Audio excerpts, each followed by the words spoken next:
నమస్తే, welcome to RTV Telugu. ప్రస్తుతం నాతో పాటు వెంకటేష్ అన్నపూసల ఉన్నారు. ప్రజెంట్ మాట్లాడే ప్రయత్నం చేద్దాం. ఇటీవల ఈ ప్రవీణ్ పగడాల అంశం గురించి చాలా చర్చనీయాంశమైంది. చాలా వార్తలు వస్తూ ఉన్నాయి. చాలామంది పాస్టర్లు కూడా బయటకు వచ్చి మాట్లాడుతూ ఉన్నారు. నా దగ్గర ఆధారాలు ఉన్నాయని కొంతమంది మాట్లాడుతూ ఉన్నారు. కొంతమంది హిందూ సంఘాలు ఈ ఇన్సిడెంట్లో కారణం అంటూ కూడా కొంతమంది మాట్లాడుతూ ఉన్నారు. కానీ నిన్న ఐజీ అశోక్ కుమార్ గారు అసలు నిజాలు అయితే బయటపెట్టడం జరిగింది. ఇది ఒక యాక్సిడెంట్ అన్నట్టుగా వాళ్ళు చెప్తా ఉన్నారు. కానీ దీని నుంచి కూడా చాలామంది హర్ష్ కుమార్ లాంటి వాళ్ళు ఖచ్చితంగా మాకు అనుమానాలు ఉన్నాయి, ఇది హత్య, కానీ కావాలని ఐజీ అశోక్ కుమార్ దీన్ని తప్పుదోవ పట్టించే ప్రయత్నం చేస్తూ ఉన్నారంటూ కూడా ఆయన మాట్లాడుతూ ఉన్నారు. సో క్లారిటీ తీసుకుందాం అసలు దీనికి సంబంధించి. ఆయన సీనియర్ జర్నలిస్ట్, అలాగే రాజకీయ విశ్లేషకులు కూడా. సో దాని గురించి మాట్లాడదాం. నమస్తే అన్న. ప్రధానంగా అంటే ఈ ప్రవీణ్ పగడాల అంశం అనేది మీరు మొదటి నుంచి మనం ఫాలో అవుతున్నాం యాజ్ ఏ జర్నలిస్టులుగా. మీకేమనిపిస్తూ ఉందంటే బేసిక్గా ఫస్ట్ ఇదంతా కూడా కొంచెం మర్డరు అనే ఆలోచన మనకి ఉంది కొంతవరకు, ఆ రాష్ట్ర హోమ్ మినిస్టర్కే ఉంది. సో అంటే మీరేమనుకున్నారు ఫస్ట్ అసలు దీని కేసు విషయంలో కానీ దీని విషయంలో? సాధారణంగా the way of behaviour, the way of reacting government and అక్కడ ఉన్నటువంటి కొంతమంది మతవాదులు, మతశక్తులు రియాక్ట్ అయిన విధానాన్ని బట్టి అనుమానాలు పెరిగిపోయాయి ప్రజలు. రియాక్ట్ అంటే ఒకసారి ఆ కాలంలో, వెనకటి కాలంలోనే ఏదైనా మర్డర్ జరిగిందంటే జాగిలాలతోని, కుక్కలతోని వచ్చి చాలా బందోబస్తుగా, జాగ్రత్తగా, రోడ్డు మీద అనాథ చనిపోయినట్టు కూడా ఎంతో బందోబస్తుగా, చాలా జాగ్రత్తగా పోస్ట్ మార్టం కానీ లేదంటే ప్రాథమిక విచారణ కానీ చాలా పర్ఫెక్ట్గా జరిగేటివి. అసలు హత్య అంటేనే అలచలు జరిగేటివి. ఇంత అంటే కేర్లెస్గా, నెగ్లెక్ట్గా, ఏదో కేవలం కావాలని, లేదంటే ముందుగా సీసీ ఫుటేజీలు తాగిండని వైన్స్ల కాడ సీసీ ఫుటేజీలు విడుదల కావడం, ఆయన తప్పుని ఎత్తి చూపడానికి ప్రయత్నం చేసినప్పుడే ఖచ్చితంగా అనుమానాలు వచ్చినాయి జనాలకు అందరికి. ఎందుకంటే ద పర్సన్ ఈజ్ ఓలియస్, ఒక పవిత్రమైనటువంటి వ్యక్తి, ఒక మంచి సమాజాన్ని మార్చాలనేటువంటి జిజ్ఞాస కలిగినటువంటి ఒక వ్యక్తిని పచ్చి తాగుబోతులు చేసినప్పుడు ఖచ్చితంగా సమాజం అనేది రియాక్ట్ అవుతుంది. ఇక్కడ ఒక అద్భుతమైనటువంటి, నాకు తెలిసి ఇప్పుడు తెలుగు రాష్ట్రాల్లో కానీ భారతదేశంలో కానీ ఇంకా పవర్ఫుల్ స్పీకర్స్ ఉండొచ్చు, కానీ ఇంత ఆహ్లాదకరంగా, ఇంత మనసు విప్పి, ఇంత నవ్వుతూ స్మైల్గా, ప్లీజెంట్గా ఒక అంటే తన విధానాన్ని ప్రజెంట్ చేసే వ్యక్తి ఎవరు లేడు. అంత అద్భుతమైన వ్యక్తి. మీ అనుమానాలన్నీ పోలీసుల మీదనా, లేదంటే అక్కడ ఉన్న గవర్నమెంట్ మీద కూడా ఉందా మీ అనుమానం? Government is nothing but police, police is nothing but government. Government ఏం చెప్తుందో పోలీస్ అవి చెప్తారు. ఎప్పుడైనా వ్యవస్థను మేము తప్పుపట్టం. పోలీస్ అనేది ఒక పర్ఫెక్ట్, అది పోలీస్కి మించిన పవర్ ఈ దేశంలో, ప్రపంచంలో ఏ దానికి లేదు. కానీ political power is ultimate power అవుతా ఉన్నది ఇక్కడ. వ్యవస్థ పరంగా ఎవరినైనా లోపలేయగల సామర్థ్యం, శక్తి, రైట్ ఉన్నటువంటిది పోలీస్ వ్యవస్థ. కానీ పొలిటికల్ చేత, పొలిటికల్ నాయకుడు, పెద్ద నాయకుడు, ఏ బాబు ఎవరు చెప్తారు, పెద్ద ఎవరు ఉంటే అని చెప్పేసి ఇది చేయాలి, ముఖ్యమంత్రి ఏం చెప్తే అదే వస్తుంది రిజల్ట్. అదే తప్పు రాదు. ముఖ్యమంత్రి ఏం చెప్తే అదే రిజల్ట్ అక్కడ వస్తుంది. ఖచ్చితంగా పొలిటికల్ పార్టీల అండర్లో పోలీసులు పనిచేస్తుంది. కొన్ని సందర్భాలు రాజకీయ నాయకుడు వ్యక్తి మంచోడైనప్పుడు, కొన్ని సందర్భాలు మనకేందులే అని చెప్పి వాళ్ళు అనుకున్నప్పుడు, పోలీసులకు ఫ్రీ రైట్ ఇచ్చినప్పుడు, అంటే ఇప్పుడు ఈ మతానికి సంబంధించినటువంటి వ్యక్తులతో ఇబ్బంది అయ్యేటువంటి పరిస్థితి వచ్చినప్పుడు ఖచ్చితంగా ప్రభుత్వం అండర్లోనే పోలీసులు పనిచేయాల్సి వస్తుంది. ఇలా డౌట్ ఎందుకు? కానీ చిన్న పిల్లగానికి చెప్పినా, సాధారణ వ్యక్తికి చెప్పినా, ఫస్ట్ వాళ్ళు చెప్పారు ఏదైతే పోస్ట్ మార్టం రిపోర్ట్ కానీ లేకపోతే ప్రాథమిక విచారణలో చెప్పేసారు వాళ్ళు ఫుట్ ప్రింట్స్ ఉన్నాయి షర్ట్ మీద అంటే లేవని చెప్పేసి డైరెక్ట్ అక్కడ విచారణ అనేది, లేదంటే ప్రాథమిక పోస్ట్ మార్టం రిపోర్ట్ వాళ్ళు ఏదైతే ఇచ్చారో అన్ని అనుమానాలకు తావిస్తుంది. ప్రతి ఒక్కటి అనుమానమే. వాళ్ళు ఏమనుకుంటారు, వాళ్ళు సింపుల్గా ఏం చెప్తారంటే మీకు ఏమన్నా అనుమానాలు ఉంటే మీ దగ్గర ఎవిడెన్స్ ఉంటే తీసుకురండి అని. మరి ఇవ్వాలి కదా. ఇప్పుడు అనుమానాలు ఉన్నప్పుడు నిజంగా ఇప్పుడు ప్రకాష్ గారు, ఇప్పుడు హర్ష్ కుమార్ లాంటి వాళ్ళు కావచ్చు, పాస్టర్లు కొంతమంది మాట్లాడుతూ ఉన్నవారు, రాజబోడా లాంటి వాళ్ళు, మరి ఆధారాలు ఉన్నాయన్న వాళ్ళు నిజంగా ఆధారాలు సబ్మిట్ చేయొచ్చు కదా. ఇప్పుడు నిన్న అదే చెప్తా ఉన్నాడు ఆయన. ఇప్పుడు అశోక్ కుమార్ గారు కూడా ఆయన చెప్పేది ఏంటి, మేము ఆధారాలు ఇవ్వడానికి 10 రోజులు టైం ఇచ్చాం, ఎవరు కూడా ఆధారాలు పట్టుకు రాలేదనేది ఆయన వర్షన్. మరి ఇది వాస్తవమే కదా. నిజంగా నీ దగ్గర ఆధారాలు ఉంటే పోలీసులకు ఇవ్వాలి కదా. నిజమేంటంటే ఆధారం అంటే మా దగ్గర డెడ్ బాడీ ఉంటే మేము ఆధారాలు చూపిస్తాం, మేము చూసినటువంటి ఆధారము, మా కళ్ళు, మా మైండ్ అనేటువంటి ఆధారము. నీకు హెల్మెట్ పెట్టుకున్నప్పుడు పోస్ట్ మార్టం రిపోర్ట్లో హెల్మెట్ పెట్టుకున్నాడు, చనిపోయాడు. ఎట్లా చనిపోయాడు? నెత్తిలకి రక్తం వస్తూ ఉంది సైడ్ నుంచి మొత్తం. హెల్మెట్కి ఏం కాలేదు, నెత్తిలకి రక్తం వచ్చింది, ఈ ముఖానికి పెదవు వలిగిపోయింది, ముఖానికి దెబ్బ తాకింది. ఇక్కడ ముఖానికి దెబ్బ తాకితే చనిపోయేటువంటి ప్రమాదం ఉండదు. ఈ పండ్లు ముఖం మొత్తం పలిగిపోయి దవడ ఊసిపోయినా మనిషి చనిపోడు. కానీ ఎట్లా చనిపోయాడు? నెత్తికి దెబ్బ తాకి చనిపోయాడు. నెత్తికి దెబ్బ తాకి హెల్మెట్ ఉండగా నెత్తికి ఎట్లా దెబ్బ తాకుతుంది? హెల్మెట్ ఉండగా హెల్మెట్కి ఎలాంటి ఇబ్బంది కాకుండా హెల్మెట్ ఓలు వాడాలి. హెల్మెట్ రాయి గుద్దుకున్నాడా, లేకుంటే ఒక వెదర్ కత్తితోని పొడిచిర్రా, లేదంటే పెద్ద ఒకటి ఏదైనా కట్టెకి పోయి గుద్దుకున్నాడా, అలా హెల్మెట్ సొట్టబడ్డదా, లేకుంటే గాయము ఎంత మందంలో అయింది, నెత్తికి ఎంత లోతులో అయింది అన్నటువంటి, అంటే ఒక 50 సంవత్సరాల పురాణ కాలంలో కూడా ఇలాంటి ఇన్వెస్టిగేషన్ చేరేవాడు. అంటే ప్రాథమిక విచారణలు కాదు, 20 రోజులు 18 రోజులు టైం తీసుకున్నాక కూడా ఒక పోస్ట్ మార్టం రిపోర్ట్ను సమర్థవంతంగా ప్రజెంట్ చేయలేకపోయినటువంటి పోలీసులు, వాళ్ళని నిర్వీర్యమైనటువంటి విధానం చేసినటువంటి ప్రభుత్వం. ఇప్పటికీ ఒప్పుకోరా మీరు? ఐసీ అశోక్ కుమార్ గారు ప్రవేశపెట్టిన అయితే ఆధారాలతో పాటు ఆయన ఎక్స్ప్లెయిన్ చేయడం జరిగింది. దాదాపు 1 అవర్ ఆయన దీని గురించి మాట్లాడడం జరిగింది. మరి ఇది ఒప్పుకోరా మీరు? ఇది 100% ఒప్పుకోరు. ఎందుకంటే ప్రజలు అడిగింది ఏంది, నువ్వు చెప్పింది ఏంది, ఏమైంది? నీకు హైదరాబాదు, తెలుగు రాష్ట్రాలు రెండు హైదరాబాద్ సికింద్రాబాద్ ట్విన్ సిటీస్ ఎట్లనో ఇక్కడ విజయవాడ హైదరాబాద్ ట్విన్ సిటీస్ లేకనే. అంటే కలెక్షన్ ఉంటుంది, సీసీ ఫుటేజ్లు ఉంటాయి, హోటల్ ఉంటుంది, జనాలు ఉంటుంది, పబ్లిక్ ఉంటుంది. ఇక్కడ కలెక్షన్ అనేది ఉంది.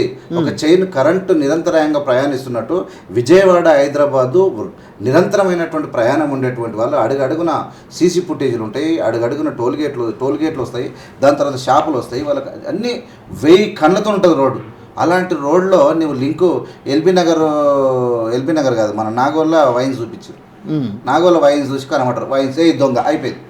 నీకు లేవా షాపులు? ఇంకా వాటర్ కొనడా, మందు తీసుకున్నప్పుడు వాటర్ కొనడా, లేకుంటే వాటర్ గ్లాస్ కొనడా, లేదంటే తాగుబోతు కదా, పచ్చి తాగుబోతు, మరి ఏమన్నా నోట్లకి తీసుకోవడానికి ఒక మిర్చో, లేదంటే మిక్చరో, లేదంటే ఏదైనా ఫ్రూట్స్ స్టఫ్ తీసుకోవాలి కదా, ఎక్కడ తీసుకున్నాడు? అవి ఎందుకు చూపించారు?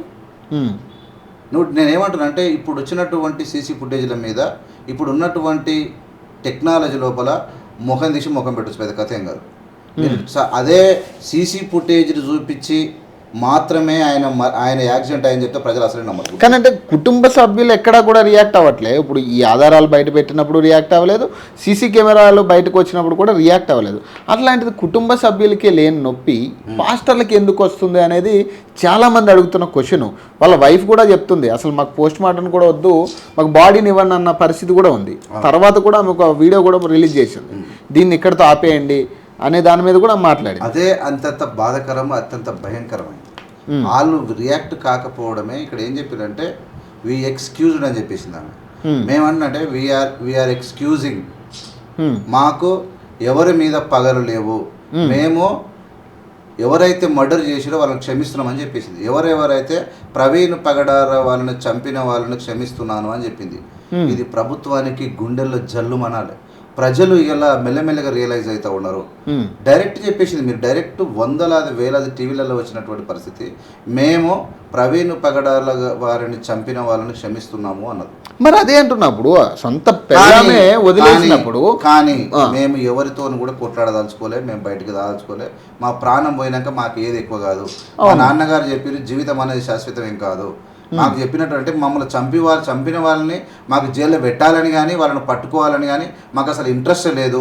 మమ్మల్ని చంపిన వాళ్ళని మాకు అవసరమే లేదన్నట్టు మాట్లాడింది. మా మనిషే పోయినప్పుడు నీ విచారణ ఎవరికి కావాలి అన్నటువంటి పరిస్థితిలో ఆవేదనతో బాధలు వాళ్ళ పిల్లలు ఏడుస్తూ ఉన్నారు. మా నాన్న ఎప్పటి నుంచో చెప్తా ఉన్నాడు, నాకు ఏదో థ్రెట్ జరిగేటట్టుందని చెప్తా ఉన్నారు, కానీ ఇంతలా అవుతుంది అని చెప్పి నేను అనుకోలేదని చెప్పి వాళ్ళ పాప. అదే అంటున్నా, నేను ఏమంటున్నా, కుటుంబ సభ్యులు వదిలేసిన చోట మరి అంటే పాస్టర్లు మరి శవాల మీద పేలాలు ఏరుకుంటున్న మాట కూడా చాలా మంది హిందూ సంఘాలు కూడా వాడుతున్నారు దీన్ని. మరి ఇది వాస్తవమేనా? మరి శవాల మీద పేలాలు ఏరుకునే వాళ్ళు ఇప్పుడు మాట్లాడుతున్నారు అనేది నా క్వశ్చన్. మీరు ఏం చెప్తారు? అయితే ఏముంటుందంటే సొసైటీలో శవాల మీద పేలాలు డైరెక్ట్ ఏరుకునే అనేదాన్ని మనం పక్కన పెట్టేస్తే మ్యాక్సిమం ఒక మనిషి చావును కోరుకున్న వాళ్ళు పాస్టర్లు కారు. పాస్టర్ ప్రవీణ్ చావును కోరుకోలేదు. ఏదైతే విచారణ జరుగుతుందో, ఏదైతే సమాజంలో జరుగుతుందో, మనిషి అన్నవాడు, మానవత్వం ఉన్నవాడు రియాక్ట్ అవుతాడు. ఏం జరిగిందో తెలియాలి. మన ప్రభుత్వాలు తలుసుకుంటే ఆయన చావుకు జరిగినటువంటి చంపిన వాళ్ళ ఏంది కారణం, మాకు నిజమైనటువంటి కారణం తెలియాలని పట్టుబట్టడం తప్పులేదు. దాన్ని పేలాలు ఏరుకున్నట్టు అసలే కాదు, పట్టుబట్టి ప్రశ్నించి పోరాటం లోపల తప్పే లేదు. ఆ విధంగా ఎవరైతే అంటారో అది తప్పే. ఇప్పుడు ఇతరులకు కూడా అవసరం లేదు. ఇప్పుడు వీళ్ళంటే పేలాలు ఎరుకు తింటారు, హిందూ సంఘాలకు ఏం పని ఉందా? మీకేం పని ఉంది అంటున్నా. ఇప్పుడు మీరు పేరు అసలే పాస్టర్లు అంటే వాళ్ళు బాధలో ఉండి వచ్చి మాట్లాడుతున్నారు.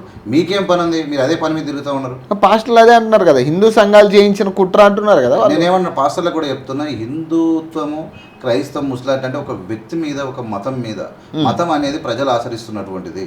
మతములో ఉన్నటువంటి చిల్లరగాళ్ళు మన పక్కోడై కూడా చంపిండొచ్చు. ఇలా ఎవడు చంపిండు అనేది అనడం పెద్ద తప్పు. పాస్టర్స్ హిందువులు చంపిరు అనడం తప్పు, ముస్లింలు చంపిరు అనడం తప్పు. ఎవరు చంపిరు అనేది తెలియదు. మర్డర్ అనేది, ఒకవేళ మర్డర్ అనేది మాకు అనుమానం ఉంది, ఎవడైనా చంపిండొచ్చు. అది నీవు ఇంటి పక్కోడే చంపిండొచ్చు, రైట్. ఎవడన్నా పైసల కోసం చంపిండొచ్చు, మీ ఇద్దరు వ్యక్తిగత రోడ్డు మీద అయినా గడబడి కోసం చంపిండొచ్చు, పోతుంటే బండి తలుక్కొని ఒకటి చిల్లరగాలు కొట్టుకొని చంపిండొచ్చు. కానీ హిందువులు చంపిరు, ముస్లింలు చంపిరు అని చెప్పి పాస్టర్ అనడం తప్పు. మతాలకు సంబంధం లేదు. వచ్చినాక ఎవరు చంపినో తేల్చండి, రైట్. కొన్ని మతం ఆచరించేటువంటి లక్షల కోట్ల మంది ప్రజలకు మధ్య యుద్ధం జరగడం అనేది తప్పు. భారతీయులం, we are Indians, we have to live together. మనకు మతాల మనిషి అంటే ఈ మతం మనిషి ఆ మతాన్ని అసహించుకోవడం, ఆ మతం మనిషి ఈ మతాన్ని అసహించుకోవడం అనేది అత్యంత ప్రమాదకరం. ఆ దారికి ఎవడు కూడా రావద్దు. అంటే ఐజీ అశోక్ కుమార్ గారు మొన్న ప్రెస్ మీట్ అయిపోయిన తర్వాత ఒక వార్నింగ్ ఇవ్వడం జరిగింది. ఏంటంటే దీని గురించి ఇంకెక్కడైనా ఎవరైనా మాట్లాడదలుచుకుంటే ఖచ్చితంగా దీన్ని డైవర్ట్ చేయాలని చూస్తే మాత్రం ఊరుకునేది లేదు, ఖచ్చితంగా వాళ్ళ మీద యాక్షన్ తీసుకుంటాం, ఇదే ఫైనల్ అని చెప్పడం జరిగింది. చెప్పడం అంటే ఈ ప్రూఫ్లు ఏవైతే నేను బయట పెట్టానో, ఇప్పుడు ఏదైతే మేము చెప్తా ఉన్నామో ఇదే ఫైనల్ అని కూడా ఆయన జడ్జ్మెంట్ ఇవ్వడం జరిగింది. నవ్వుకుంటారు ఐజీ మాట్లాడినటువంటి మాటలకు. ఆయన కూడా one of the human being, ఆయన కూడా రాజ్యాంగపరమైనటువంటి పదవే. నువ్వు ఊరుకున్న ప్రసక్తి లేదు. కానీ నువ్వు చక్కగా పోస్ట్ మార్టం రిపోర్ట్ చేయకపోతే నేను జడ్జి ఉతికి ఆరేస్తాను. నేను ఏం చెప్పుకుంటావు పోయి? ఏం రిపోర్ట్ అది? ఏడైంది గాయం చెప్పినావా ప్రజలకు? ఏడదలిగింది గాయం? కనెక్తకు దాకిందా, ముచ్చి గుంతలు దాకిందా, నొస్టికి తలికిందా, మెదడు వలిగిపోయిందా, చిన్న మొదటి చితికిపోయిందా, గొంతు తెగిపోయిందా, చెవులో గాయమైందా? ఏం చెప్పినవా నువ్వు? ఏడ గాయమైంది? ఏమన్నా రిపోర్ట్ ఇచ్చే తీరాది? నీ గాయమైంది అంటున్నా. ఒక గాయాన్ని వ్యక్తపరచలేని రిపోర్టు తీసుకొచ్చి పెద్ద మీటింగ్ పెట్టి 2 రాష్ట్రాల మధ్య చదివి రాజకీయ నాయకులకు సిగ్గు లేదు మాట్లాడడానికే వీళ్ళని ఇంప్లియన్స్ చేస్తూ ఉండరు. ఏం గాయమని చెప్పినావు? నువ్వు ప్రాథమికంగా నువ్వు విచారణ నువ్వు తేల్చిందేంది? 20 రోజుల టైం తీసుకొని పాడిందే పాట, పనికి మాలినటువంటి పాట. పాత సీసీ ఫుటేజ్లో టీవీలలో చూపించుకొచ్చే సిటీలను తీసుకొచ్చినావు. నువ్వు ఏం చేసినావు? గాయం ఏమని చెప్పిండు? ఆయన ఏం చేసిండు? తాగిండు, 70 స్పీడ్లో వచ్చిండు, చచ్చిపోయాడు అని చెప్పినావు. ఇదా నువ్వు చెప్పేది? ఇదా విచారణ? 20 రోజులు తీసుకున్నది ఎందుకేనా? 70 కిలోమీటర్ స్పీడ్ వచ్చిండు. నువ్వు ఎట్లా గుర్తించినావా అంటే టోల్ గేట్కి వెళ్ళి అక్కడ జరిగిన సమయాన్ని గుర్తించి 70 స్పీడ్ల స్పీడ్ అని గుర్తించడం. 70 ఫీట్ల స్పీడ్ ఎట్లా మరి బండి మీద ఎట్లా పడ్డది అంటే అర్ధచంద్ర ఆకారంలో ఉంది, మీది కొయ్యి పడ్డది. మీది కొయ్యి పడితే హెల్మెట్ ఇక్కడ ఉంది, ముఖం మీద పడ్డది. ఏడదలితే చచ్చిపోయాడు మనిషి? హార్ట్ అటాక్ వచ్చి చచ్చిపోయిందా? రక్తం గడ్డగట్టి చనిపోయిందా? లేదంటే నెత్తివలిగి చనిపోయిందా? నెత్తివలిగితే ఏడ దెబ్బ తాకింది, ఎంత దెబ్బ తాకింది, రక్తం ఎట్లా గారింది, ఆ రక్తం ఎక్కడి నుంచి వచ్చింది, చేతులంతా ఎట్టున్నాయి, ఆ మాస్క్ తీసాడు పెట్టినోడేవాడు, ఆ స్పెట్స్ పెట్టినోడేవాడు? ఏమన్నా సీసీ ఫుటేజీలు చూపించడం బంద్ చేయండి. అంటే మీ శాతగాని పనులకు సీసీ ఫుటేజ్ చూపిస్తున్నారు మీరు. అంటే ఒక తాగుబోతాడు కాబట్టి చచ్చిపోయాడు, మేము శాతగాని వాళ్ళం కాబట్టి ఈ రిపోర్ట్ ఇచ్చినామని చెప్పినట్టే. అది ఏం రిపోర్ట్ అది? నేను ఏమంటానంటే సీసీ ఫుటేజ్ ఎన్ని ఉన్నాయి తెలుసా? వాటర్ ఎంతమంది తాగుతారో అంతకన్నా ఎక్కువ లిక్కర్ తాగుతారు. తాగేతలంతా చచ్చిపోతున్నారా? ఎన్ని వయసులు ఉన్నాయి చెప్పండి? అవును, చాలా ఉన్నాయి కదా. కొన్ని వేల లీటర్ల క్యాన్లు మందు తాగుతారు. 1 లీటర్ వాటర్ తాగినాడు, 1 లీటర్ ఫుల్ బాటిల్ తాగుతున్నాడు. తాగిన అందరు చచ్చిపోతున్నారా? నువ్వు తీసుకొచ్చి సీసీ ఫుటేజ్ తీసుకొచ్చి ఆయన పెట్రోల్ గాడి పోగినట్టు పక్క నీకు విజయవాడలో అందులో ఒక ట్రాఫిక్ ఎస్ఐ ఎంటర్ అయ్యాడు, ఒక హోటల్ పిల్లగాడు ఎంటర్ అయ్యాడు. 3.5 గంటలు ఉన్నాడని చెప్పారు. మీరు ఒకసారి బాగా పరిశీలన చేయండి. ట్రాఫిక్ ఎస్ఐ మాట్లాడిన మాటలు, హోటల్ పిల్లగాడు మాట్లాడినాయి, ఎస్పీ మాట్లాడాడు, ఐజీ మాట్లాడాడు. ఒక్కరి మాటలకు ఒకటి పొందడం లేవు.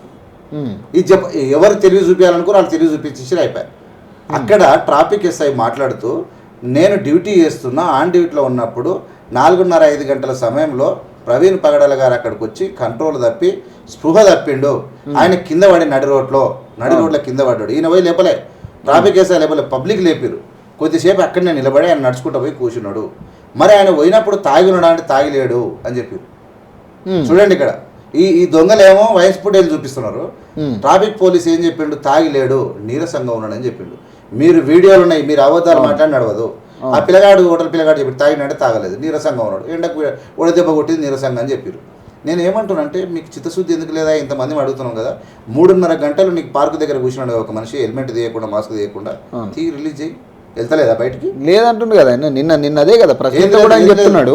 ఈ CC 3.5 గంటలు ఏదైతే అక్కడ స్టే చేశారో దానికి సంబంధించి CCTV ఫుటేజ్ లేవు, అక్కడ సీసీ కెమెరాలు లేవు, దాని గురించే ప్రవేశపెట్టలేదని నిన్న ఆయన కంక్లూడ్ చేశాడు కదా. లేవా? నిన్న అదే కదా చెప్పింది ఆయన, కంక్లూడ్ చేశాడు కదా అందులోను.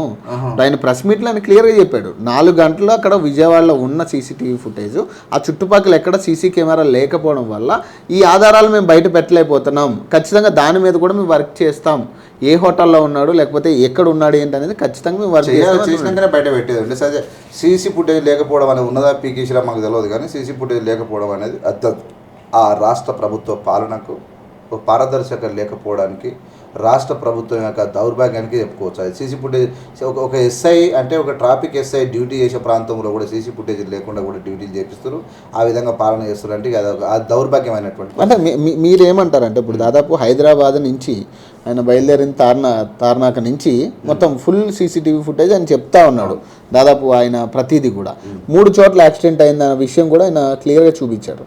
అంటే బేసిక్గా మీకున్న అనుమానాలు ఏంటి వీటిలో? అంటే క్లియర్ పడిపోయిన బైక్ మీద పడిపోయిన విషయాలు కూడా ఆయన చూపిస్తాడు. ఆయన మేము వైన్స్ ఫుటేజ్లు చూపించడం అంటే ఆయన అవమానపరచడమే, అంతే తప్ప ఏం లేదు. అంటే ఈ విషయంలో నాకు ఇంకో డౌట్ ఉంది, ఖచ్చితంగా మాట్లాడదాం.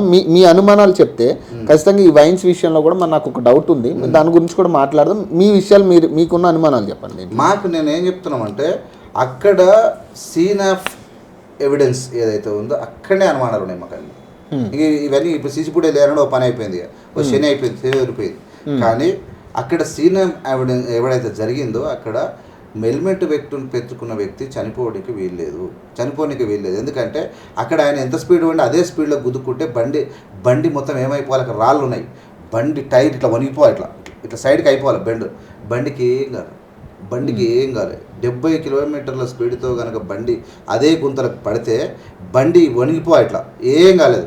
అక్కడ మొత్తం ప్రాంతం నుజ్జు రాళ్ళు ఊసిపోవాలి, ఏం ఊసిపోలేదు. పడుకున్నాడు, కాలు మడత పెట్టుకుని పన్నాడు, పడుకొని మీద అయిపోయాడు, గాయం లేదు. కానీ నెత్తి నుంచి రక్తం వచ్చింది, నెత్తిలో గాయమై చనిపోయాడు. నెత్తికి ఎలిమెంట్ ఉండగా ఎట్లా గాయం అవుతుంది? ఇక్కడ నుంచి దిగాలి, ఏమన్నా దిగితే సాఫ్గా ఉంది, నీట్గా ఉంది, ఇదంతా ముఖం కూడా బాగుంది, ఈ ముఖం వలిపోయింది. నీకు ఎక్కడ గాయమై చనిపోయాడు అన్నటువంటి నీ విచారణలో, నీ పోస్ట్ మార్టంలో చాలామంది డాక్టర్లు మాట్లాడుతారు, నిజంగా పోలీసులు ఏది చెప్తే అదే వస్తుంది రిపోర్ట్. కొంతమంది డాక్టర్లు మాట్లాడుతూ మేము మస్తు మందిని 20 ఏళ్ళ నుంచి 30 ఏళ్ళు పోస్ట్ మార్టం చేసినామండి, అక్కడ ఎట్లుంటుంది అంటే పోలీసు ఏం చెప్తే అదే వచ్చిన పరిస్థితి వస్తుంది. కొన్ని సందర్భాల్లో అక్కడ గవర్నమెంట్ ప్రభుత్వం సపోర్ట్ లేకపోతే ఏమి వేయలేవు అన్నట్టు పరిస్థితికి వచ్చింది. కాబట్టి పోస్ట్ మార్టం రిపోర్ట్ ఇచ్చిన తీరు కానీ, వాళ్ళు రిపోర్ట్ ఇచ్చినటువంటి తీరు కానీ, లేదంటే అక్కడ వాళ్ళు చేసినటువంటి విచారణ జరిపినటువంటి తీరు నెగ్లిజెన్స్ కనబడతా ఉన్నది. అది ప్రభుత్వం నేనేమంటున్నానంటే పేదోడైనా లేకుంటే ఎవడేం చేస్తాడైనా ఎందుకు ముందు వచ్చి మాట్లాడుతున్నారు, ఎందుకు పవన్ కళ్యాణ్ మాట్లాడుతున్నాడు, ఎందుకు చంద్రబాబు మాట్లాడుతున్నాడు, ఎందుకు హోమ్ మినిస్టర్ మాట్లాడిస్తున్నారు? పబ్లిక్ తక్కువ ఉన్నారనా, పేదోడైనా, దళితుడైనా, ఎందుకు మీకు చిన్న చూపు అన్న? అంటే నేను అనేది ఓన్లీ సనాతన ధర్మం ఎత్తుకున్నందుకే పవన్ కళ్యాణ్ పేరు తీస్తున్నారా మీరు?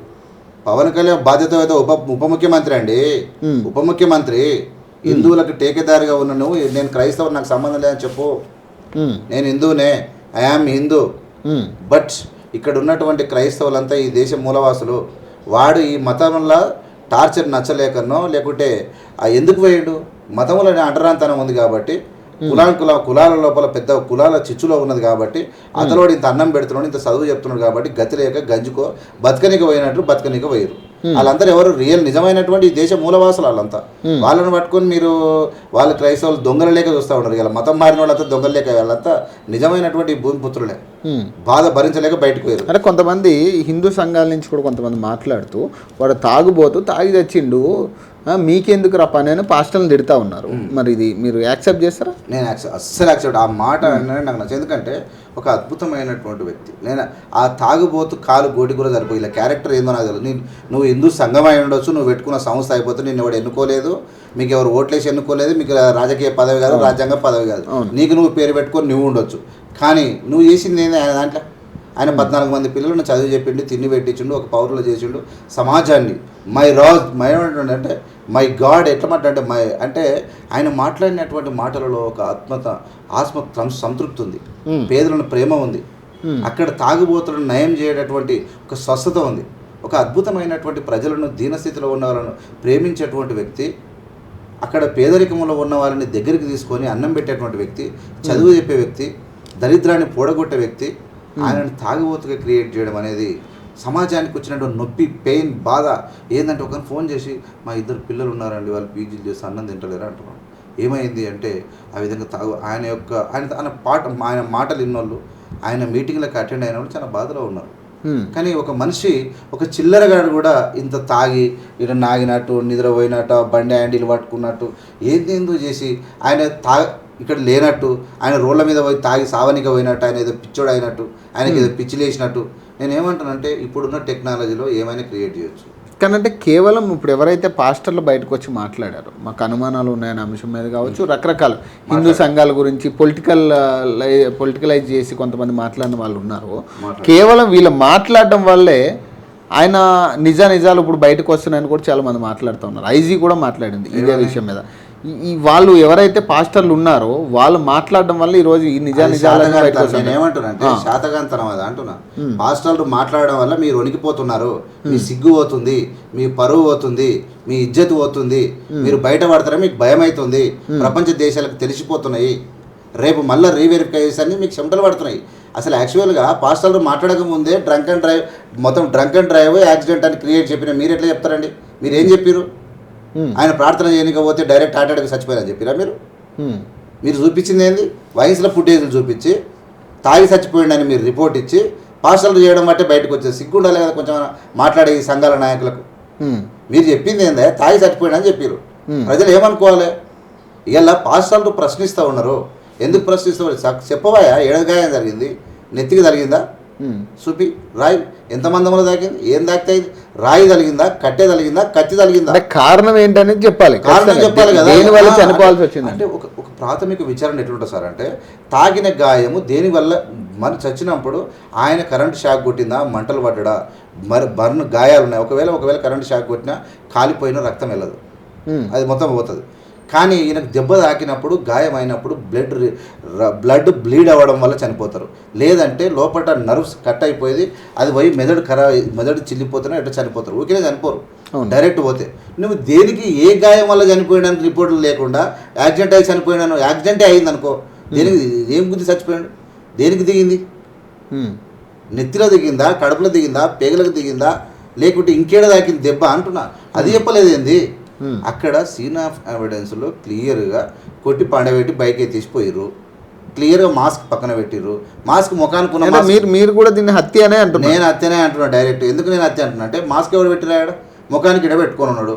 మాస్క్ పెట్టింది, మాస్క్ మీద స్పెట్స్ పడతా. మాస్క్ ఇప్పుడు ఒక ఇనుపది, నేను పేపర్ చేతిలో పట్టుకుంటా, స్పెట్స్ మాస్క్ పట్టుకొని ఇట్లా ఇసిరేస్తా, 2 సేమ్ దూరంలో పడతాయి పడవు కదా. ఎట్లా చెప్పారు వీళ్ళు? కామన్ సెన్స్ అని ఉండాలి కదా. ప్రవీణ్ పగడాల గారు ఈ చేతిలో పట్టుకుని అనుకో, 2 ముఖానికి పెట్టుకుని అద్దాలు పెట్టుకుండు. ఈ 2 పోయినప్పుడు మాస్క్ కింద పడితే దాని మీద అద్దాలు పడతాయా? మనం పడేస్తే కూడా వాడు ఇట్లా కావాలని వేస్తే కూడా ఇది ఒకటి పడుతుంది. యాక్సిడెంట్ అయిన వ్యక్తి పడేసి ఆడ పెట్టుకొని చచ్చిపోయినా. బండి ఎంత హీట్ ఉంటుందండి? బండి నువ్వు 10 కిలోమీటర్లు బండి నడిపితే ఇంజన్ సలసలసల కాలుతుంది. ఆ ఇంజన్ నాకితే మొత్తం తోలు ఇట్లా మసిలి బొక్క మటన్ అది లోపలికి ఎదుగు. నువ్వు 10 కిలోమీటర్లు నడిపి సైలెన్సర్ పట్టుకోపో, 10 కిలోమీటర్ బండి నడుపు, సైలెన్సర్ చేతిని పట్టుకో. యాక్సిడెంట్ టక్ ఎంతసేపు సార్, కన్ను రెప్ప పాటలే యాక్సిడెంట్ టక్ మందంటే మీద పడుతుంది. మీద పడ్డప్పుడే ఆ స్కిన్ కాదు పొక్క, మన షర్టు పెట్టుకుంటే దాని ఓలు పడి డైరెక్ట్ అలాగే వెళ్తుంది. అంత కాలుతున్న ఇంజను నీకు శరీరం మీద పడి గాయం కాకుండా యాక్సిడెంట్ అయిందని మళ్ళీ బండి మీద పెట్టి సిగ్గు లేదు చెప్పనికి జనాలకు. నేను ఏమన్నా మీరు అంటున్నారు అంటే పొలిటికల్ వాళ్ళు కూడా ఇంక్లూడ్ అవుతారు ఇందులో, ఇలాంటి వాటిలో అని ఒక ఆలోచన మీకు అయితే ఉంది కదా. ఏమంటున్నా అంటే, ఉన్నత స్థానంలో దుర్మార్గుడు ఉంటే అందరూ అయిపోతారు. ఇక సప్పుడే లేదు. ఇక ఉన్నత స్థానంలో సప్పుడు శబ్దం నోరు మూసుకుని అందరూ మూసుకుంటారు. ఇప్పుడు చంద్రబాబు నాయుడు అంటారు, లేకపోతే ఎవరిని? నేనేమంటున్నా అంటే, ఇప్పుడు ఎవరెవరో ఏమేం చెప్పి నేనేమంటే, నేను రాజుగూడ చాలా మాట్లాడాడు. నేను చూడండి, నేను మాట్లాడిన ఏది మాట్లాడు, నాకు కనబడ్డదే నేను మాట్లాడతా. రాజుగూడ మాట్లాడిన, అమిత్ షా అన్నాడు, ఇంకో అన్నాడు, చిన్న జీ అన్నాడు, నాకు తెలియదు కాబట్టి నేను మాట్లాడలేదు. నేనేమంటే, ఈ చిన్న ఎందుకు చేస్తలేరు? ఇలా ఎవరు చచ్చిపోతే మీరు ఆన్నే ఉంటారు, ఎవడో చచ్చిపోతే మీ ఊళ్ళో చచ్చిపోతే. ఇలా పేదోడు చనిపోయాడు, ఒక దళితుడు చనిపోయాడు, ఒక పాస్టర్ చనిపోయాడు. దళితులలో ఎదుగుతున్నటువంటి ఒక అద్భుతమైనటువంటి మై కింగ్ అనేది ఆయన, ఆ వర్డ్ ఎంత బాగా అనేది అంటే మా రాజు అనేది, అంటే ఆ ప్రజలకు ఆ వర్డ్ నాకు చాలా నచ్చింది ఆయన విషయంలో. అలాంటి వ్యక్తిని నువ్వు చూపించి గూగుల్ పే, ఇప్పుడు వీళ్ళు ఏం చెప్పారు, ఎల్బీ నగర్ కాదు, మన నాగోల్లో ఎట్లా కొన్నారని చెప్పారు, గూగుల్ పే చేసిరని చెప్పిండు. నిన్న వాడు సీసీ ఫుటేజ్ వాడు మీడియాలో మాట్లాడాడు, ఆ వైన్స్ వాడు కార్డు గీకిండు అని చెప్పిండు. ఇవన్నీ బద్మాష్ మాటలండి. ఈ గూగుల్ పే, ఫోన్ పే నిజంగా ఒకవేళ నిజంగా రాజకీయంగా కూడా కొన్ని ఒత్తిళ్లు జరిగినాయి అనుకుంటే అంత అవసరం ఏంటి? ఇప్పుడు ప్రవీణ్ పగడాల రాజకీయ నాయకుడు కాదు, ఆయన ఒక విశ్లేషకుడు, అది ఆయన క్రిస్టియానికి సంబంధించిన మాట్లాడుతూ ఉంటారు. సో రాజకీయంగా ఆయన చంపడాల్చుకోవాలనుకున్న వాళ్ళు ఎవరు ఉంటారు? రాజకీయంగా పోటీ కాదు. నిజంగా చంద్రబాబు నాయుడు చంపాలని అనుకోడు. చంద్రబాబు నాయుడుకి ఆయన నిజంగా రాజకీయ ఇన్ఫ్లుయెన్స్ చేస్తున్నారు అవసరం. Chandrababu Naidu also influenced by others, by great personalities, maybe may not be, I'm not fix. అంటే నేను ఇక్కడ కరెక్ట్ అనుకోవట్లేదు. నేను ఏమంటున్నానంటే, ఎందుకు మీరు దర్యాప్తు పర్ఫెక్ట్ చేయమని మీరు పర్ఫెక్ట్గా ముందుకు వస్తలేరా? ఎందుకు దావుకుంటున్నారు మీరు? పేదోడనా? ఎందుకు అంటున్నా? దళితుడనా?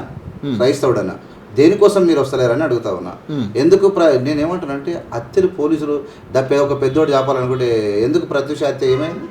ప్రత్యూష ఎట్లా చనిపోయింది? ఎందుకు రాలేదు ఇంతవరకు? ఎంతోమంది మిస్టరీగా మారిపోయినాయండి. ఎంతోమంది పెద్దవాళ్ళ హత్యలు కూడా మిస్టరీగా ఉండిపోతాయి.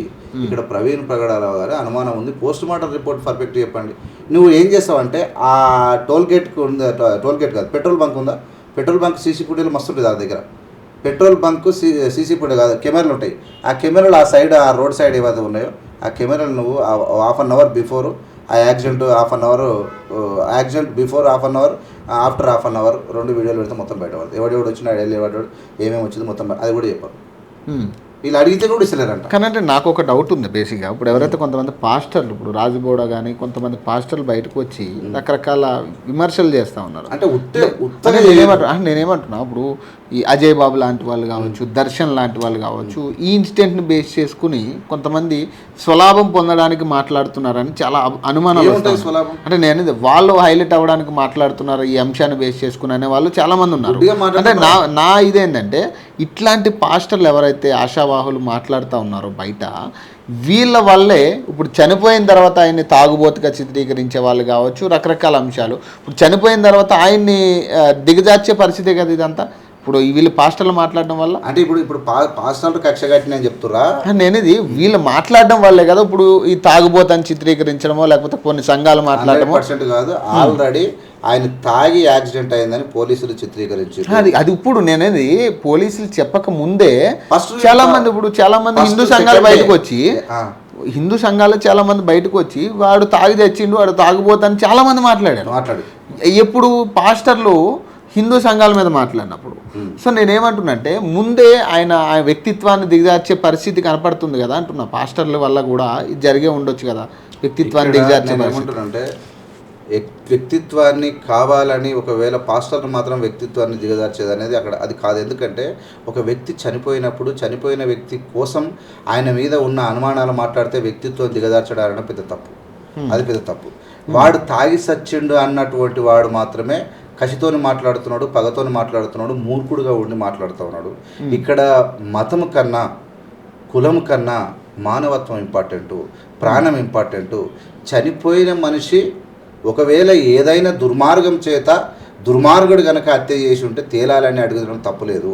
కానీ నువ్వు ఏది తేలకముందే వాడు తాగి చచ్చిపోయాడు అన్న చెప్పి అత్యంత పాపము. ఎవడైతే తాగి చనిపోయాడు వాడు వీడని మాట్లాడుతున్నావు, అది కరెక్ట్ కాదు.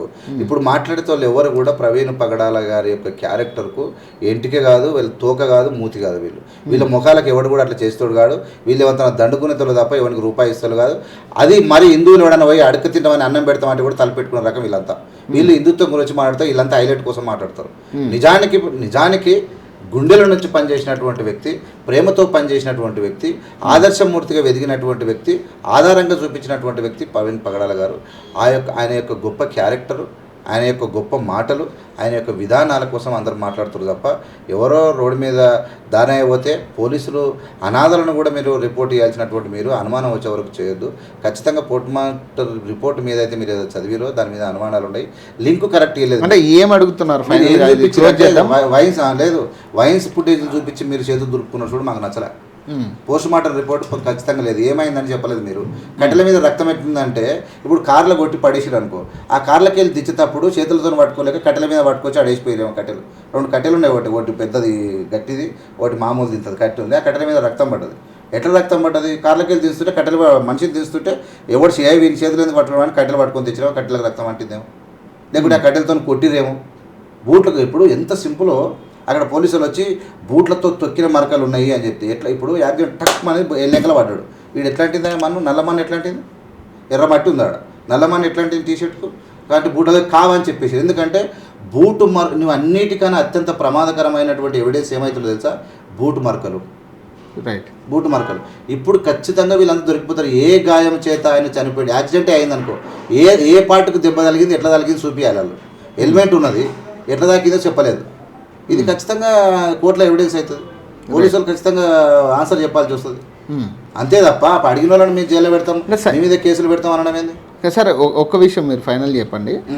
మీరు ఏం అడుగుతున్నారు? మీ క్లారిటీ ఏంటి? ఏం క్లారిటీ కావాలి ఈ మర్డర్కి సంబంధించి, లేదా మర్డరో లేకపోతే హత్యో లేకపోతే ఏదైనా కానీ దీనికి సంబంధించి ఏం క్లారిటీ అడుగుతా ఉన్నారు? నేను ఏమంటున్నా అంటే ఇక్కడ అందరికైతే క్రైస్తవులకు కానీ లేదంటే ఇప్పుడు మణిపూర్ ఉంది. మణిపూర్లో ఏం జరిగిందంటే ఒకరినొక్కరిని 200 మంది బయటకు వచ్చారు, 400-500 మంది చనిపోయారు. కరెంటు బంద్ చేసి ఇంటర్నెట్ బంద్ చేసి చంపేశారు, కొట్టుకొని చచ్చిపోయారు. క్రైస్తవ్యం మీద ఖచ్చితంగా దాడులు జరుగుతున్నాయి ఈ దేశంలో.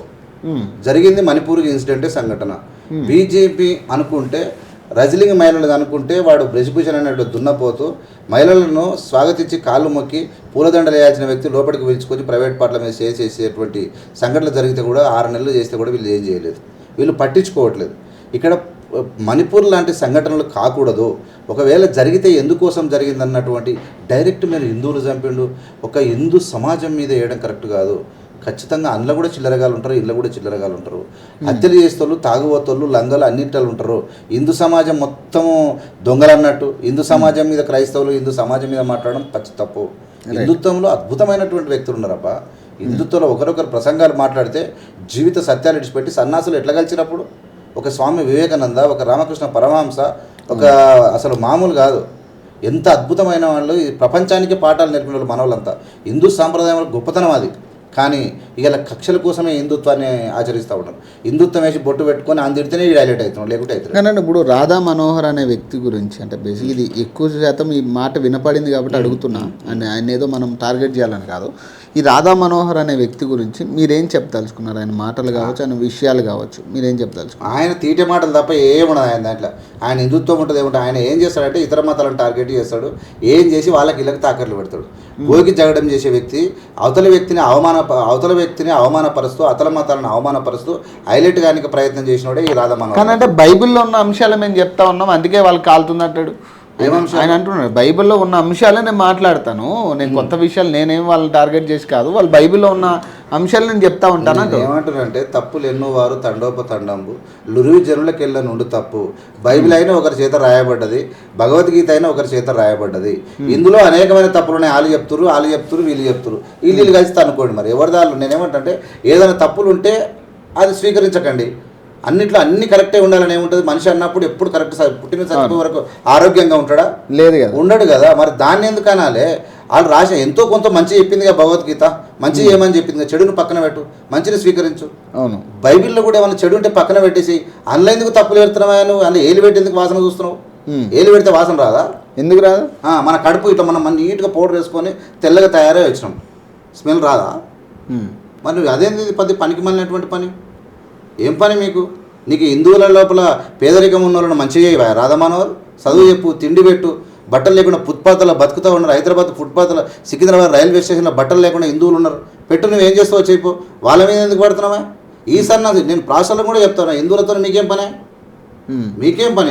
నీ దేశం హిందూ దేశం, నీ దేశం నువ్వు ఇలా నన్ను నచ్చకపోవచ్చు, నువ్వు నా అంటరానితనం భయంకరమైనటువంటి పిశాచమైనటువంటి కాళ్ళకూట విషం కక్కేటువంటి దరిద్రమైన అంటరానితనం వల్ల నువ్వు బాధపడ్డావు, పోయినావు. కానీ తిట్టకు, నువ్వు మంచిగా ఉండు, హ్యాపీగా ఉండు. కానీ మళ్ళీ బురద చేయకు ఈ పంతం మీద. ఇవి సగం నాలెడ్జ్ ఉన్నలు రియాక్ట్ అవుతారు. ఆ విధంగా వద్దు. ప్రవీణ్ పగడాలంగాని యొక్క మరణం అనేది ఇక్కడ క్లియర్గా ప్రభుత్వం పట్టించుకోకపోవడం. రెండవది, పోలీసులు ఖచ్చితంగా సీరియస్నెస్ లేదు వాళ్ళ దగ్గర. 18 రోజులు టైం తీసుకొని వయసులో ఫుటేజ్ ఇచ్చిరా. ఎంత దరువుదాపిన పని అంటే 1 డేలో చేసే పని 18 రోజులు తీసుకున్నారు వీళ్ళు. ప్రాథమిక రిపోర్ట్ అని చెప్పి ఏం చేసిరంటే లాస్ట్కి ఇలా హైలైట్ ఏంటంటే పెట్రోల్ బంక్ ఇట్లా ఊతున్నట్టు చూపించి వాళ్ళు చేసారు. నేను ఏమంటున్నానంటే ఏమన్నా క్రియేట్ చేసి ఇప్పుడున్న టెక్నాలజీలో మీరు అవి చూపించద్దు, గాయం ఎట్లా అని చెప్పు, టెక్నికల్ సైంటిఫిక్గా చెప్పండి మీరు. నీ రిపోర్ట్లు ఏముంది, నీ గాయం ఎట్లా అయింది, ఏం కలిగింది, హెల్మెట్ ఉండగా హెల్మెట్కి ఏమైనా గాయం అయిందా, హెల్మెట్ సార్ మనం ఎన్ని చూసినాము, హెల్మెట్ పెట్టుకున్న వ్యక్తి లారీ కింద పడితే లారీ ఎక్కిపోతుంది ఆయన మిషన్ ఇట్లా పడతాడు, లారీ ఎక్కిపోతుంది అనమాట, హెల్మెట్ ఇట్లా అవుతుంది, అది తలకాయ బయటకు వెళ్తుంది. అంత సేఫ్ గార్డ్ హెల్మెట్ ఉండగా నెత్తిలకి రక్తం ఎట్లా గారింది, కొట్టి నెత్తి వాళ్ళ కొట్టారు, ప్రతి దెబ్బ అయినా కూడా సచిన్ హెల్మెట్ పెట్టారు, ఆడ పెట్టి బండి వేసిపోయారు అని మేము చెప్తా ఉన్నాం. దానికి సమాధానం లేదు ఇంతవరకు.